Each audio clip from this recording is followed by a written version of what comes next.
क्या होगा अगर आप एक ऐसे टनल में फंस जाओ जहाँ बाहर निकलने का कोई रास्ता नहीं, और वहाँ 1 घंटे का समय बाहर की दुनिया में 1 हफ्ते के बराबर हो, और वो जगह सिर्फ समय नहीं आपकी यादें भी निकलने लगे, तो क्या आप बाहर निकल पाओगे? कुछ ऐसा ही होता है इन लोगों के साथ जो शॉर्टकट के चक्कर में एक खतरनाक टनल में चले जाते हैं और फिर कभी वहाँ से निकल नहीं पाते। कहानी शुरू होती है और हम एक औरत को देखते हैं जिसकी गाड़ी बारिश के मौसम में एक सुनसान रोड पर खराब हो गई थी। वो अकेली वहाँ किसी की मदद का इंतजार कर रही थी। उसी समय वहाँ एक आदमी आता है जो काफी अच्छा दिख रहा था और उसका बर्ताव भी बहुत अच्छा था। उस आदमी के अच्छे व्यवहार को देखकर वह औरत उस पर भरोसा करती है और उसकी गाड़ी में बैठ जाती है। लेकिन जैसे ही वो थोड़ा आगे बढ़ते हैं, अचानक वो औरत नोटिस करती है कि उस आदमी की गाड़ी के पीछे किसी की लाश रखी हुई है। दरअसल इस औरत के साथ अभी बहुत बड़ा धोखा हो गया था, क्योंकि जिस आदमी को वो सज्जन समझकर उसके साथ आई थी वो आदमी असल में एक सीरियल किलर था। अब वो औरत अपने बचाव में कुछ कर पाती इससे पहले ही वो आदमी उसके ऊपर एक टूल से हमला कर देता है, जिसके बाद सीन बदल जाता है और हमें 1 हफ्ते बाद का सीन दिखाया जाता है, जहाँ एक बस उसी रास्ते से जा रही थी जिस रास्ते पर उस सीरियल किलर ने लड़की को मारा था। बस में वैंग नाम का एक पैसेंजर था जो कि एक इंश्योरेंस एजेंट था। वो बस के ड्राइवर टोनी से उस औरत के केस के बारे में बात कर रहा था जिसे हमने थोड़ी देर पहले देखा था। बात करते हुए वैंग बताता है कि जिस सीरियल किलर ने उस औरत को मारा था वो औरतों को मारने के बाद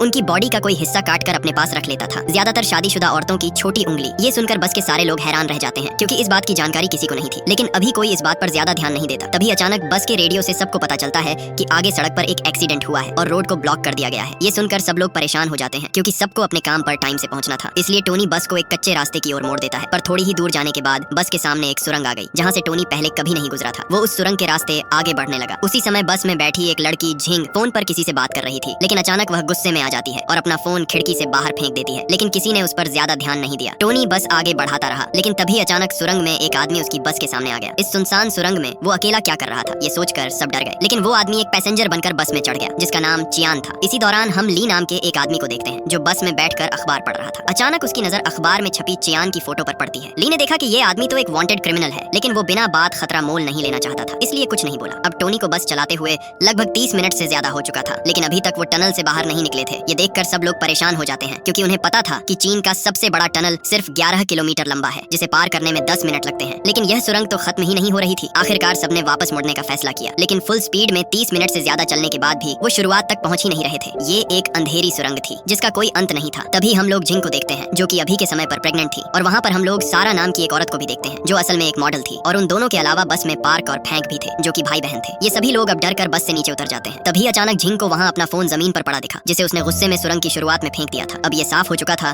कि ये कोई आम सुरंग नहीं है। ली ने आगे बढ़कर कहा कि उन्हें चलकर बाहर का रास्ता ढूंढना चाहिए, लेकिन घना अंधेरा होने की वजह से वहाँ कोई भी आसानी से गुम हो सकता था, इसलिए झिंग ने उसे अपने ऊन का गोला दिया। ली एक हिस्सा लेकर आगे बढ़ने लगा और दूसरा हिस्सा वैंग के पास था। तभी चियान ने कहा कि वो भी ली के साथ चलेगा और फिर वे चले जाते हैं। कुछ देर बाद वहाँ धुंध पड़ने लगी और सुरंग के दूसरी तरफ से 2 परछाइयां उनकी तरफ आते दिखाई दी। सब उनका सामना करने को तैयार थे, लेकिन जैसे वो परछाइयां पास आईं तो सबने देखा कि ये कोई और नहीं बल्कि ली और चियान ही थे। वो सुरंग बिल्कुल सीधी थी, लेकिन फिर भी न जाने कैसे वो लोग घूमकर एक ही जगह पहुंच जाते थे। अब वो फंस चुके थे, इसलिए ली ने सारी खाने पीने की चीजें सभी लोगों में बांट दी। अब चारों आदमी यानी कि ली, टोनी, वैंग और चियान फिर से रास्ता ढूंढने निकले, जबकि औरतें और बच्चे बस में ही रुक गए। थोड़ी देर बाद झिंग ने देखा कि सिर्फ 30 मिनट में ही उनकी बस पर धूल जम चुकी थी। घबराकर उसने सबको उठाया और बस से बाहर ले आई। उधर चारों आदमी भी एक बार फिर से वहीं पहुंच गए। टोनी ने देखा कि उनका खाना भी एकदम सड़ चुका था। इसका मतलब यह था कि इस भूल भुलैया में समय भी असली दुनिया के मुकाबले ज्यादा तेजी से बढ़ रहा था। उन्होंने बस में देखा तो उन्हें पूरी सुरंग का एक नक्शा दिखाई दिया जो न जाने कौन वहाँ पर रखकर चला गया था। ली ने नक्शा समझने की कोशिश की, लेकिन उसी वक्त लाइट चली गई और अचानक ली भी गायब हो गया, और जहाँ ली खड़ा था वहाँ अब खून के निशान थे, जिसका पीछा करते करते सभी एक खोखली दीवार तक पहुंच गए। उस दीवार को थोड़ा सा ठोकने पर ऐसा लग रहा था जैसे उसके दीवार के पीछे कोई रास्ता हो। इसके बाद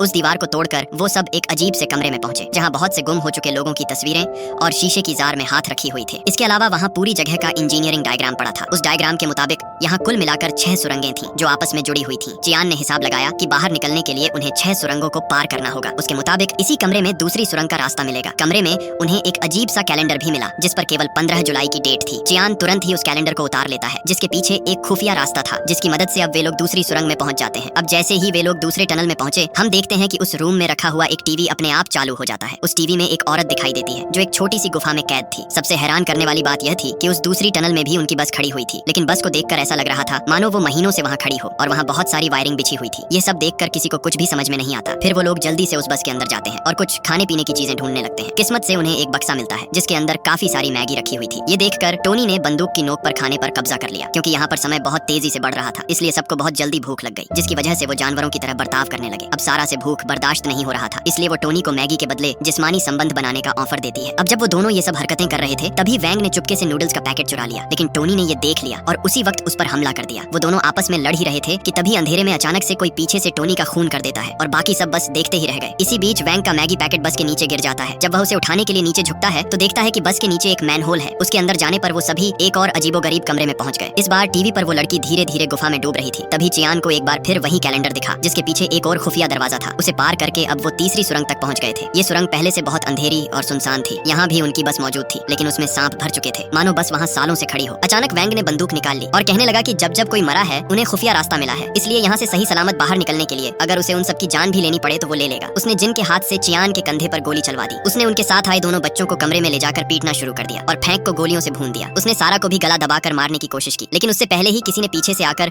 उसका काम तमाम कर दिया। उसकी मौत के बाद अब उन लोगों को एक और खुफिया रास्ता मिला जो चौथी सुरंग में खुलता था। वहाँ पहुँचते ही उन्हें माहौल कुछ अजीब सा महसूस होता है। सबको अलग अलग तरह के भ्रम होने लगते हैं। उसी दौरान सारा को बहुत अजीब महसूस होता है, इसलिए वह पास खड़ी बस में जाकर बैठ जाती है। लेकिन सारा को वहाँ अजीबोगरीब लोग दिखाई देने लगे, जिससे डर कर वो बस से बाहर भागी और भागते हुए वो एक ऐसी जगह पहुंच गई जहाँ उसके चारों ओर लाशें ही लाशें थीं। वहीं उसे एक शीशा दिखा जिसमें देखते ही किसी ने उसे पीछे से मार डाला। दूसरी तरफ जिंग की डिलीवरी हो चुकी थी और अब चियान, पार्क और जिंग अपने बच्चे के साथ आगे बढ़ रहे थे, लेकिन रास्ते में ही जिंग का बेटा मर गया, जिसकी वजह से अचानक जिंग ने अपना मानसिक संतुलन खो दिया और एक चाकू से चियान को भी मार डाला। इससे घबराकर अचानक चियान की आंख खुली तो वो एक सीक्रेट हॉस्पिटल में था। ये जगह दरअसल एक मिलिट्री लैब थी। वहाँ मौजूद सैनिकों की बातचीत से हमें पता चलता है कि वो सीरियल किलर जिसे हमने फिल्म की शुरुआत में देखा था उसका नाम जेम्स था, और वो औरत जिसने उससे लिफ्ट मांगी थी वहाँ सियारा थी जिसे उसने मार दिया था। दरअसल सियारा मरी नहीं थी, बल्कि उस किलर जेम्स ने उसे किडनैप कर लिया था। बाद में पुलिस को जेम्स की एक लोकेशन का पता चल गया। जब पुलिस उसे पकड़ने की कोशिश कर रही थी तो जेम्स की गाड़ी का एक्सीडेंट हो गया और वो कोमा में चला गया। इसलिए सियारा का पति चियान खुद जेम्स के सबकॉन्शियस माइंड में जाने का फैसला करता है ताकि वो वहाँ जाकर जेम्स से बात कर सके और सियारा का पता निकाल सके। असल में चियान एक साइकोथेरेपिस्ट था और उसने कई साल एक ऐसी मशीन बनाने में लगाए थे जो किसी की सबकॉन्शियस माइंड के अंदर जाने की क्षमता रखती थी, यानी कि अब तक जो कुछ भी हुआ वह जेम्स के दिमाग में चल रहा था। चियान मिलिट्री जनरल से बात करता है और बताता है कि उसने जेम्स के मन में एक टनल देखी थी और साथ ही सियारा को एक गुफा जैसी जगह में देखा था जहाँ वो डूब रही थी, लेकिन उसे अब तक यही पता चल पाया था कि उसकी पत्नी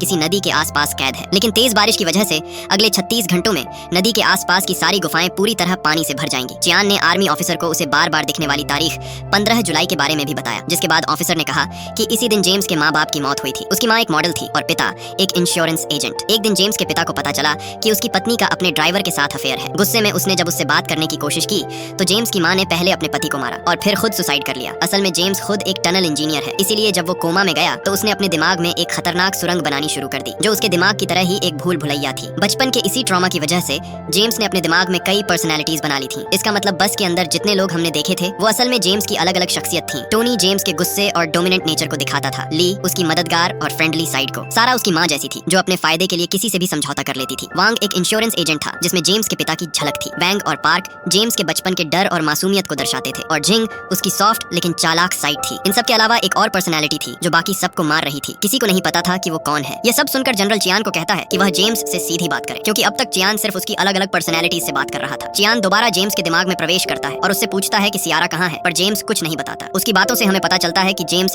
सिर्फ उन औरतों को मारता था जिनका शादी के बाद भी किसी के साथ अफेयर होता था। उसे ऐसी औरतों को मारकर सुकून मिलता था, क्योंकि बचपन में उसकी माँ के एक्स्ट्रा मैरिटल अफेयर ने उसकी जिंदगी तबाह कर दी थी। उसे अपनी माँ जैसी औरतों से सख्त नफरत थी और इसका सीधा मतलब था सियारा यानी चियान की बीवी का भी किसी के साथ अफेयर था। चियान को इसके बारे में जानकारी थी, लेकिन वह काम में इतना बिजी था कि सियारा को ज्यादा समय नहीं दे पा रहा था। इसीलिए उसने कभी सीधे तौर पर इस बारे में सियारा से पूछने की कोशिश भी नहीं की। इसके बाद वो चियान को अपने दिमाग के अलग अलग हिस्सों में ले गया जहाँ उसकी जिंदगी के कई किस्से चल रहे थे। चियान जेम्स के अतीत के सारे इवेंट्स देखता है जिन्हें देखकर उसे जेम्स के लिए बहुत बुरा लगता है। चियान ने जेम्स के नादान बचपन से भरे हिस्से पार्क से बात करनी चाहिए, लेकिन उसकी बहन फैंक ने उसे सियारा का पता बताने से रोक दिया। इसके बाद चियान एक सिनेमा हॉल में पहुंचता है जहां उसके सामने आखिरकार वह पर्सनैलिटी आ जाती है जो बाकी सबको मार रही थी, और ये कोई और नहीं बल्कि चियान खुद ही था। इसका मतलब था कि जेम्स का दिमाग इतना शैतान था कि जो भी उसमें झांकता वो खुद भी एक कातिल की तरह सोचने लगता। मतलब जेम्स के दिमाग के अंदर जाने के बाद चियान और जेम्स का दिमाग आपस में मर्ज हो गया था। इसलिए काम में बहुत बिजी होने के बावजूद चियान की पर्सनैलिटी यह सोच रही थी कि शायद सियारा को उसे धोखा नहीं देना चाहिए था। यही पर्सनैलिटी उसकी बैड साइड बन गई, जिसने एक एक करके जेम्स की सभी गुड पर्सनैलिटी को मार दिया, जो आगे जाकर चियान को सियारा की लोकेशन बता सकती थी। अब यह सब जानने के बाद चियान अपनी इविल पर्सनैलिटी से लड़ाई करने की कोशिश करता है ताकि जल्दी से जल्दी पार्क को बचाकर वहां से निकाल सके, लेकिन उसकी इविल पर्सनैलिटी बहुत शक्तिशाली थी जो चियान को आसानी से हरा देती है। चियान को समझ आता है कि वह अपनी इविल पर्सनैलिटी से अकेले नहीं जीत सकता, इसलिए वह पार्क को बुलाता है और उसे जल्दी से जल्दी वहां से बाहर निकालकर पुलिस को सियारा की असली लोकेशन बताने के लिए कहता है। पार्क मान जाता है और वहां से भागने लगता है। इसके बाद इविल चियान असली चियान को एक अंधेरी जगह पर ले आया जहां उनका जबरदस्त मुकाबला शुरू हो गया, लेकिन जैसे ही असली चियान जीतने वाला था एक और इविल चियान वहां आ गया, जिसका सीधा मतलब ये था कि शैतान कभी मरेगा नहीं। उधर बारिश काफी तेज हो रही थी और पानी अब सियारा की गर्दन तक पहुंच चुका था। तभी असली चियान के दिमाग में एक आइडिया आया आया। अगर वो अपनी जान दे दे